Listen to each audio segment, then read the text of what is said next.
आज के virtual class में हम लोग लिंग संलग्न लक्षण, सेक्स लिंक कैरेक्टर तथा लिंग संलग्न लक्षणों के प्रकार तथा मनुष्यों में लिंग संलग्न लक्षणों की वंशानुगति के बारे में अध्ययन करेंगे। आइए सबसे पहले लिंग संलग्न लक्षण क्या होते हैं इसके बारे में जानकारी प्राप्त करें।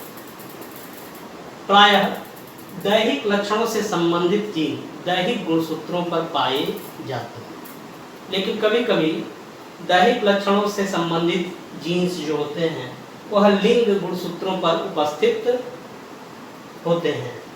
तो ऐसे समस्त दैहिक लक्षण जिनके जीन दैहिक गुणसूत्रों पर न उपस्थित होकर लिंग गुणसूत्रों पर उपस्थित होते हैं लिंग संलग्न लक्षण या सेक्स लिंक्ड कैरेक्टर कहलाते हैं। और ये निम्न 3 प्रकार के होते हैं। X linked, sex linked character,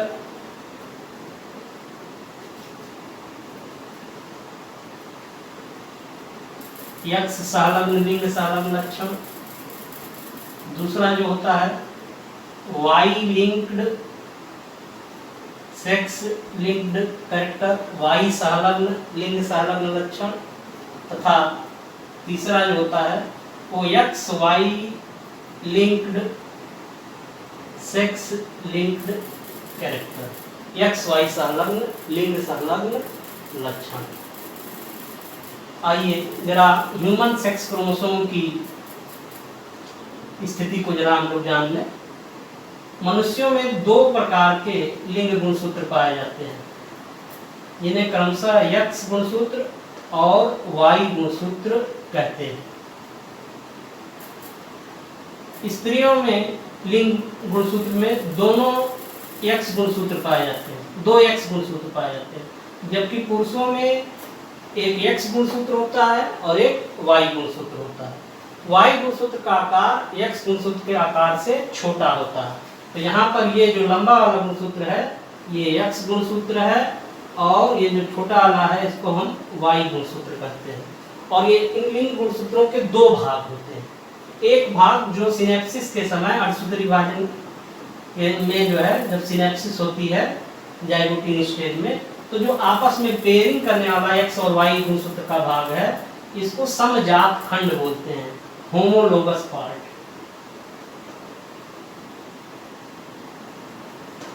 homologous part of sex chromosome, इसको समजात खंड कहा जाता है। इसके विपरीत जो सिनेप्सिस में एक्स वाई गुणसूत्रों का वह भाग जो आपस में पेयरिंग नहीं करता है इसको बोलते हैं नॉन होमोलोगस पार्ट, असमजात खंड।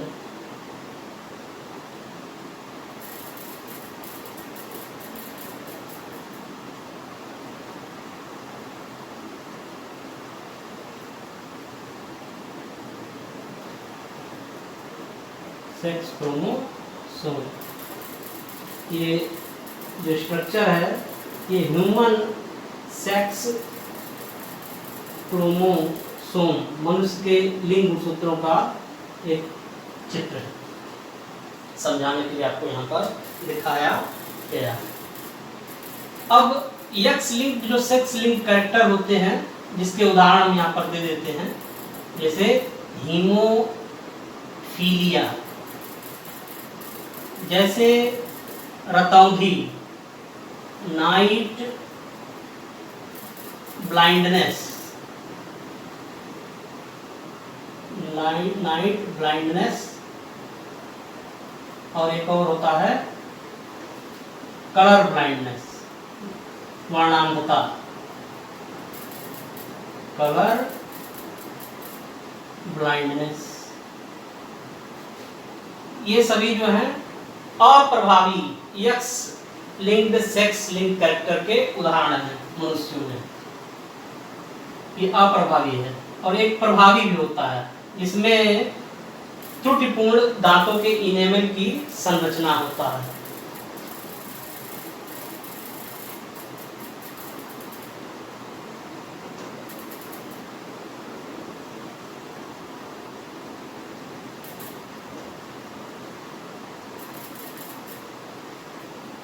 Abnormal enable structure of heat. ये वाला जो है प्रभावी x linked sex link character है, ये डोमिनेंट होता है, डोमिनेंट एक्स लिंक्ड कैरेक्टर है। और ये जो तीनों हैं ये तीनों रेसेसिव हैं, अप्रभावी हैं, यानी अपने नॉर्मल जीन के उपस्थिति में प्रकट नहीं होंगे। रिसेसिव एक्स लिंक्ड कैरेक्टर है ये हीमोफीलिया, नाइट ब्लाइंडनेस और कलर ब्लाइंडनेस, ये अप्रभावी एक्स संलग्न लिंग संलग्न लक्षण है। जबकि त्रुटिपूर्ण दांतों की इनेमल की संरचना वाला जो लक्षण है यह जो है आपका प्रभावी एक्स संलग्न लिंग संलग्न लक्षण है। इनके जो जीन होते हैं वो एक्स क्रोमोसोम के नॉन होमोलोगस पार्ट अर्थात यहाँ पर होते हैं, इन जगहों पर होते हैं इनके जीन। अब जरा सा हम लोग वाई लिंक को देखें। ये सिर्फ पुरुषों में इनके जीन पाए जाते हैं, क्योंकि वाई गुणसूत्र सिर्फ पुरुषों में होता है, अतः ये जो भी लक्षण है सिर्फ पुरुषों में दिखाई देते हैं। और इनके जो जीन होते हैं वो वाई गुणसूत्र के असंजात भाग अर्थात यहाँ पर होते हैं, यहाँ पर वाई लिंक पाए जाते हैं और यहाँ पर एक्स लिंक्ड पाए जाते हैं। और जो X Y linked sex link character हैं इनके जीन जो होते हैं वो लिंग गुणसूत्रों के होमोलॉगस पार्ट पर अर्थात यहाँ पर पाए जाते हैं, इन जगहों पर पाए जाते हैं। यहाँ पर X Y linked sex link character यहाँ पर इनके जीन यहाँ पर पाए जाते हैं।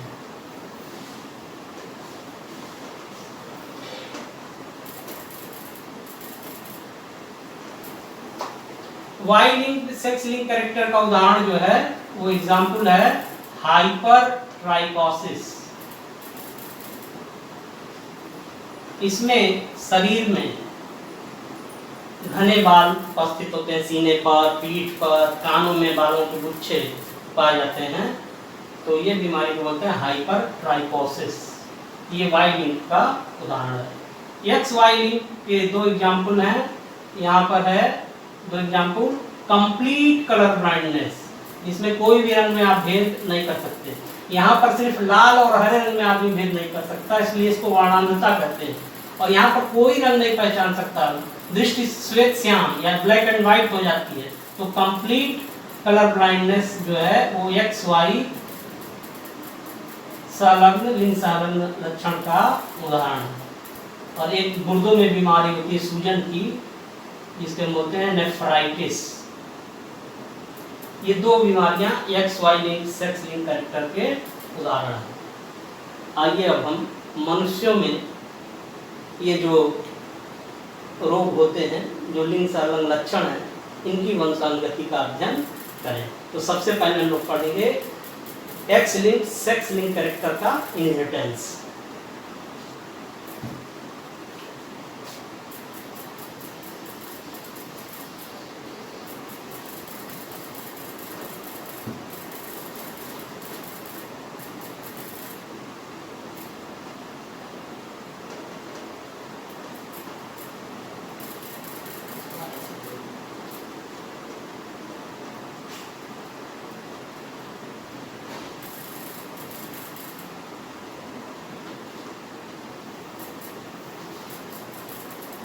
मनुष्यों में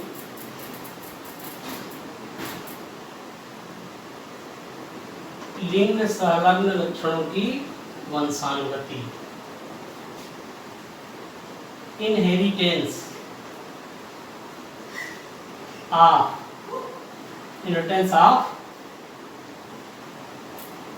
sex linked characters in man, मनुष्यों में लिंग संलग्न लक्षणों की वंशानुगति। उसमें भी सबसे पहले हम लोग पढ़ेंगे X link sex link character का इनहेरिटेंस, यानी एक्स संलग्न लिंग संलग्न लक्षणों की वंशानुगति। आइए देखें हम लोग। तो सबसे पहले हम लोग पढ़ेंगे inheritance of x linked sex linked characters in man. जैसा अभी हमने आपको बताया कि मनुष्यों में दो प्रकार के यक्ष संलग्न लिंग संलग्न लक्षण होते हैं, प्रभावी तथा अप्रभावी। तो सबसे पहले प्रभावी वाले का देखते हैं। डोमिनेंट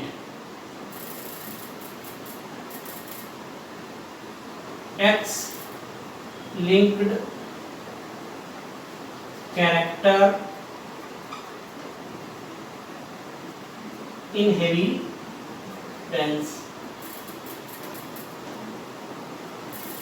इसका उदाहरण क्या है? त्रुटिपूर्ण दांतों के इनेमल की संरचना। अब चूंकि महिलाओं में 2 एक्स गुणसूत्र होता है और पुरुषों में एक एक्स गुणसूत्र होता है और एक वाई गुणसूत्र होता है, और इनके जो भी जीन होते हैं वो एक्स गुणसूत्र के असंजात भाग अर्थात यहाँ पाए जाते हैं। और ये डोमिनेंट है, तो अगर हम इसको त्रुटिपूर्ण एलिमेंट के लिए कैपिटल ई ले लें तो ये सिचुएशन हुई। ऐसी भी हो सकती है महिला में, या महिला में ऐसी भी हो सकती है जिसमें एक और से कैपिटल ई आ जाए जो डोमिनेंट है और इसका एक रिसेसिव वाला एलील आ जाए। इन दोनों ही केस में महिलाओं में ये महिला रोगी हो जाएगी।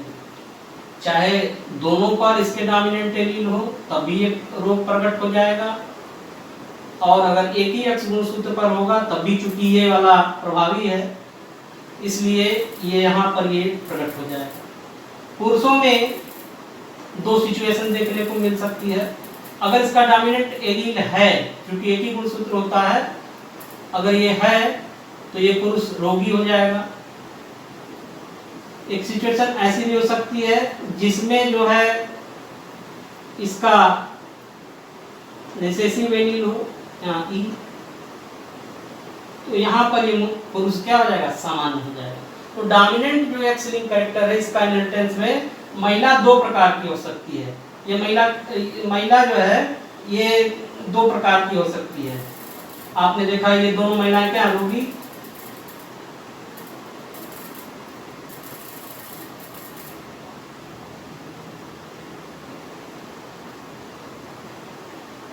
और एक सिचुएशन ये हो सकती है महिला में कि दोनों रेसिसिव हो जाए तो महिला क्या हो जाएगी? सामान्य, नॉर्मल। तो महिला 2 ही तरह से हो सकती है, या तो महिला सामान्य होगी या महिला क्या होगी? रोगी होगी। और पुरुष भी क्या हो सकता है? सामान्य या रोगी। तो ये था आगे आपका डोमिनेंट एक्स लिंक कैरेक्टर का इनहेरिटेंस, इस तरह से इसमें होता है। अब हम लोग पढ़ेंगे रिसेसिव एक्स लिंक्ड कैरेक्टर का इनहेरिटेंस, जिसका एग्जाम्पल हीमोफीलिया, रतौंधी और वर्णांतता है, उसके बारे में हम लोग पढ़ेंगे। Recessive x linked character inheritance. अभी हमने आपको बताया इसके 3 एग्जाम्पल हैं, हीमोफीलिया, रतौंधी और वर्णांतता। तीनों एक ही पैटर्न पर चलते हैं। यहाँ महिला में आपका 3 कंडीशन देखने को मिलेगा, तीनों हम बता दे रहे हैं। 3 तरह की महिला इस केस में यहाँ देखने को मिलेगी।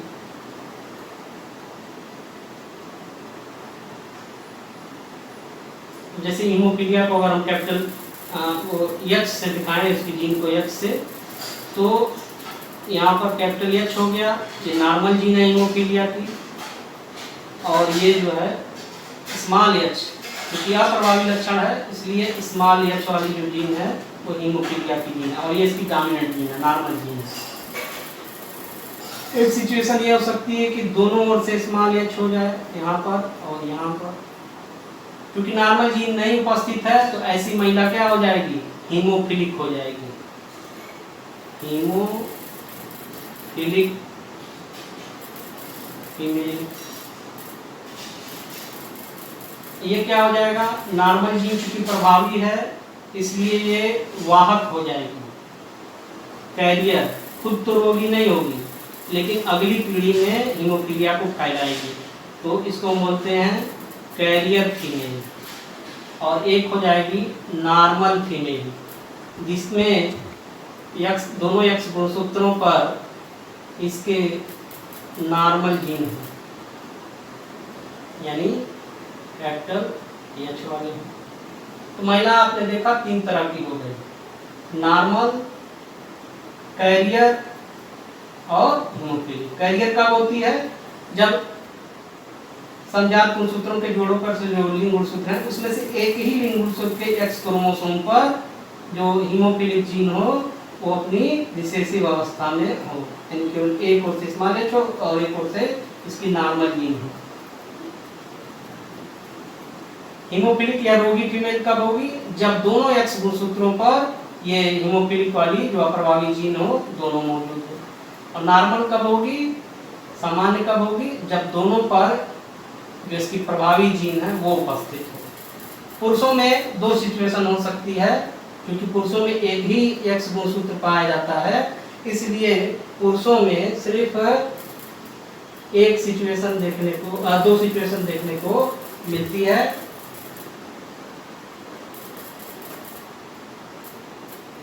अब अगर यहाँ पर कैपिटल एच हो यानी इसकी प्रभावी जीन हो तो ये पुरुष जो होगा नॉर्मल होगा, इसमें कोई भी रोग हीमोफीलिया का नहीं होगा, ये नॉर्मल मैन हो गया। हीमोफिलिक मैन कैसे होगा, हीमोफिलिक मैन ऐसे होगा जब यहाँ पर एक इसकी हीमोफिलिक जीन जो हो वो अप्रभावी वाली यहाँ पर आ जाए, तो ये हो जाएगा हीमोफिलिक मैन, इसमें हीमोफीलिया रोग हो जाएगा। क्योंकि चूंकि पुरुषों में एक ही एक्स गुणसूत्र होता है और यहाँ पे नॉर्मल जीन नहीं है इसकी प्रभावी वाली, ये अप्रभावी वाला जो ये सब रोग है, इसलिए एक ही पर स्मॉल एच होने से यहाँ पर ये पुरुष क्या हो जाएगा, रोगी हो जाएगा। यही चीज महिला में देखिए, यहाँ पर भी एक स्मॉल एच है, यहाँ पर भी एक स्मॉल एच है, लेकिन ये रोगी हो गया और ये वाहक हो गई, इसमें खुद तो कोई लक्षण नहीं उत्पन्न होगा लेकिन ये अगली पीढ़ी में फैलाने का कार्य करेगी, क्योंकि यहाँ पर जो कैपिटल एच है इसके प्रभाव को ये होने हीमोफिलिक इसको होने नहीं देगा, लेकिन अगली पीढ़ी में ये जो है रोग को फैलाएगी, इसलिए यहाँ पर वाहक करते हैं। आइए इसकी वंशानुगति को उदाहरण देखा जाए रिसेसिव एक्स लिंक्ड कैरेक्टर का। क्या होगा, जब एक नॉर्मल मैन का मैरिज एक कैरियर से हो, हीमोफिलिक से हो या नॉर्मल फीमेल से हो, तो संतानों में हीमोफीलिया की कैसे वंशानुगति होगी, उसी प्रकार से किसी हीमोफिलिक का जब कैरियर फीमेल से या हीमोफिलिक फीमेल या नॉर्मल फीमेल से क्रॉस करा जाए तो हीमोफीलिया की वंशानुगति संतानों में किस प्रकार से होती है, इसका अध्ययन हम बारी बारी से करें।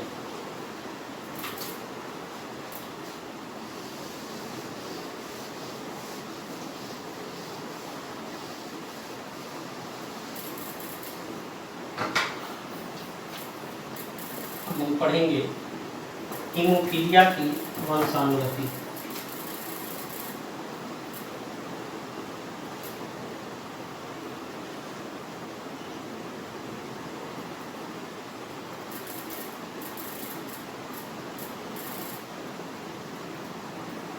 पहला केस है कि नॉर्मल मैन हो और इसका मैरिज कराया जाए एक कैरियर हीमोफिलिक फीमेल से।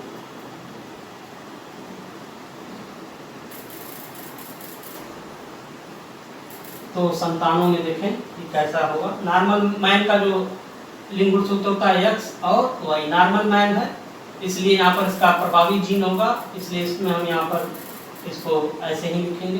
कैरियर फीमेल, चूंकि एक्स गुणसूत्र होता है फीमेल में और कैरियर है, इसका मतलब एक एक्स गुणसूत्र पर हीमोफिलिक जीन है अप्रभावी, इसलिए यहाँ एक पर हम डॉट का यहाँ पर निशान लगाते हैं।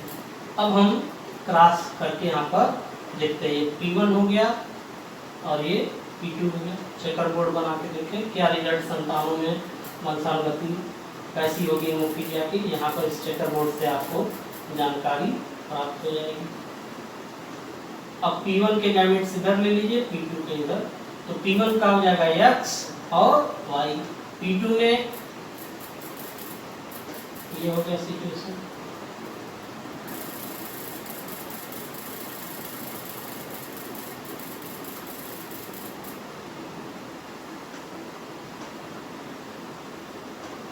आप देखें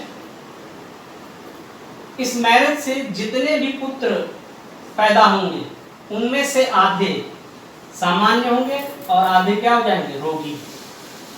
और जितनी भी पुत्रियां पैदा होंगी उसमें आधी क्या हो जाएंगी, सामान्य हो जाएंगी और आधी क्या हो जाएंगी, वाहक। तो यहाँ पर क्या हो रहा है, 50% जो मेल हैं ये कैसे हैं, नॉर्मल,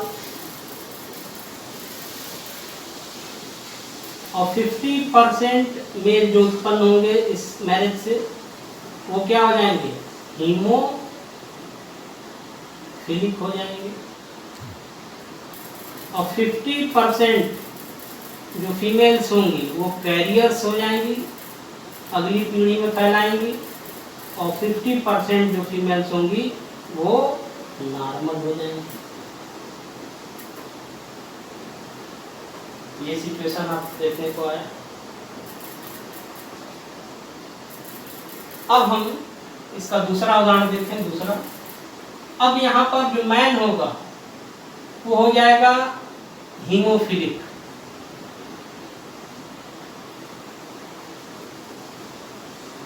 और इसका क्रॉस कराएंगे एक नॉर्मल फीमेल से। नॉर्मल फीमेल से इसका हम क्रॉस करा के देखें कि हीमोफीलिया की वंशानुगति कैसे होगी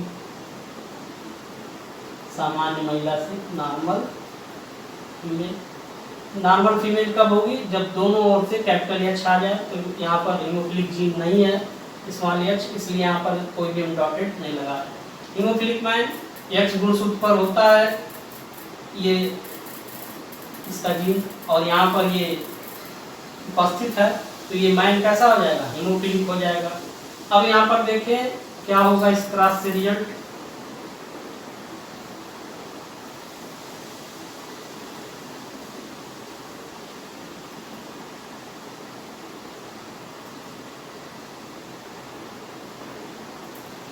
अब इस मैरिज से क्या रिजल्ट आ रहा है कि जितने भी पुत्रियां पैदा हो रही हैं वो कैसी हो जा रही है, वाहक, और जितने भी पुत्र हो रहे हैं वो कैसे हो जा रहे हैं, सामान्य।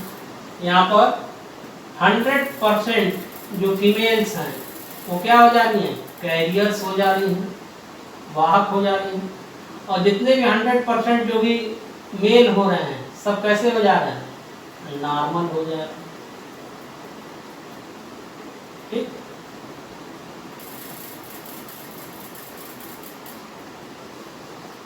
अब जरा सा इसको जरा सा और समझो। मान ले कि पुत्री जो जितनी भी पुत्रियां हो रही हैं यहाँ पर क्या हो जा रही है, वाहक हो जा रही है। ठीक, ये कैरियर फीमेल हो जा रही है हीमोफिलिक। इसका अगर क्रॉस एक सामान्य पुरुष से कराएं तब देखिए क्या होगा।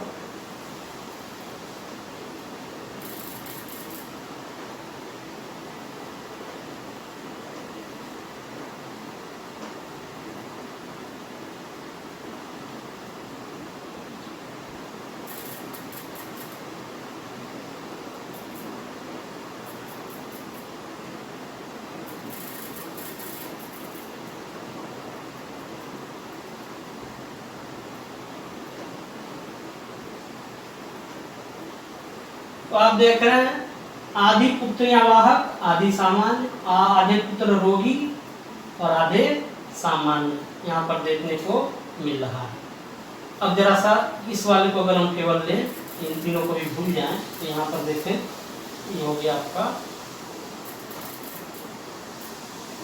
ये हीमोफिलिक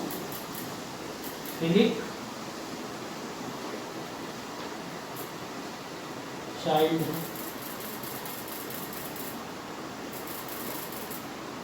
ये पिता है, ये माता है, ये क्या हो गई, पुत्री हो गई। अब इसका विवाह से कराया गया तो ये क्या हो जाएगा, ये पुरुष इसका, इन दोनों का, ये दामाद है। और ये क्या है, इसका ये पुत्र है, और इन दोनों का क्या है, नाती है। ये नाती है तो ये क्या हो जाएगा, नाना। नाना का रोग पुत्री से होते हुए कहाँ जा रहा है, नाती में जा रहा है। इसलिए जो अप्रभावी यक्ष संलग्न लिंग संलग्न लक्षण है, इसे हम नाना नाती रोग भी कहते हैं, और इस क्रॉस को बोलते हैं क्रिस क्रॉस। तो क्रिस क्रॉस में क्या होता है, पिता का रोग पहले पुत्री से होते हुए उसके पुत्र में पहुंचता है, और इसे हम जो है क्रिस क्रॉस कहते हैं। जो पैटर्न हीमोफीलिया पे चलेगा वही पैटर्न आपका रतौंधी में चलेगा, और वही पैटर्न आपका जो है वर्णांधता में चलेगा। बस रोगों का सिर्फ फर्क है। हीमोफीलिया में कहीं चोट लग जाती है तो लगातार खून बहता रहता है, और ज्यादा रक्तस्राव हो जाने से रोगी मर जाता है। वर्णांधता में व्यक्ति लाल और हरे रंग में भेद नहीं कर पाता है, इसलिए वर्णांधता को हम लाल हरा अंधापन भी कहते हैं। इसकी खोज हार्नर ने सन 1876 में की थी। हार्नर ने 1876 में इसकी खोज की थी, कलर ब्लाइंडनेस की। और इसमें चूंकि लाल और हरे में आदमी भेद नहीं कर सकता, इसलिए इसको ग्रीन रेड ब्लाइंडनेस भी कहते हैं। वर्णांधता रोग से जो भी पीड़ित होता है मनुष्य, उसको जो है रेलवे इत्यादि, यहाँ सिग्नल में यहाँ काम होता है, ट्रैफिक हो, रेल हो, उसमें नौकरी नहीं दी जाती है, क्योंकि वो लाल और हरे रंग में भेद नहीं कर पाता है। रतौंधी में आदमी को दिन के समय तो ठीक ठाक दिखाई देता है, लेकिन रात के समय उसको दिखना जो है धुंधला या बंद एकदम से नहीं दिखाई देता है। लेकिन पैटर्न तीनों की वंशानुगति का एक ही तरह से है। तो अभी हम लोग मनुष्यों में यक्ष लिंग संलग्न लक्षणों की वंशानुगति को पढ़ रहे हैं। अब हम Y linked sex link character की वंशानुगति का अध्ययन करेंगे। जैसा कि हमने पहले बताया, वाई संलग्न लिंग संलग्न का उदाहरण हाइपरट्राइकोसिस होता है। इस रोग में मनुष्यों के शरीर पर घने बाल उगाते, पीठ पर, सीने पर और कानों में जो बालों के गुच्छे हो जाते हैं। और यह रोग सिर्फ पुरुषों में होता है। महिलाएं इन रोगों से अछूती होती हैं, क्योंकि महिलाओं में वाई गुणसूत्र नहीं होता है। आइए, जब एक हाइपरट्राइकोसिस मैन का मैरिज जब एक नॉर्मल फीमेल से होता है, तो हाइपरट्राइकोसिस की वंशानुगति संतानों में किस प्रकार से होती है, इसे चेकर बोर्ड के द्वारा देखें। इधर नर के युग्मक लिए गए हैं और इधर मादा के। तो आप चेकर बोर्ड का जब अध्ययन करेंगे तो आपको दिखेगा कि जितनी भी पुत्रियां इस मैरिज से उत्पन्न हो रही हैं सभी सामान्य हैं, जबकि जितने भी पुत्र इस मैरिज से उत्पन्न होंगे सभी हाइपरट्राइकोसिस रोग से ग्रसित होंगे। और ये सभी पुत्र हैं। और ये क्या है, पिता। यहाँ पिता का रोग कहाँ जा रहा है, पुत्रों में जा रहा है, इसलिए इसे पिता पुत्र रोग भी कहते हैं। और ऐसा इनहेरिटेंस जो होता है उसे हम बोलते हैं होलैंड्रिक इनहेरिटेंस। तो अभी आपने देखा कि वाई संलग्न लिंग संलग्न लक्षणों की वंशानुगति किस प्रकार से होती है। आइए अब हम यक्ष वाई संलग्न लिंग संलग्न लक्षणों की वंशानुगति को समझें और उसका अध्ययन करें। हमने आपको पहले बताया कि दो रोग जो मनुष्य में होते हैं, कंप्लीट कलर ब्लाइंडनेस, पूर्ण वर्णांधता, तथा गुर्दों में सूजन की बीमारी नेफ्राइटिस, ये जो दोनों रोग हैं ये एक्स वाई संलग्न लिंग संलग्न रोग हैं। इनके जो जीन होते हैं ये एक्स तथा वाई गुणसूत्रों के समजात खंडों पर पाए जाते हैं और इनकी वंशानुगति सामान्य मेंडेलियन पद्धति के अनुसार होती है। इसको अलग से इसकी वंशानुगति का अध्ययन करना जो है वो जरूरी नहीं है। तो आज के वीडियो लेक्चर में आपने लिंग संलग्न लक्षण क्या होते हैं, इनके कितने प्रकार हैं, मनुष्य में लिंग संलग्न लक्षण से संबंधित जो रोग होते हैं उनकी वंशानुगति का अध्ययन किया। धन्यवाद।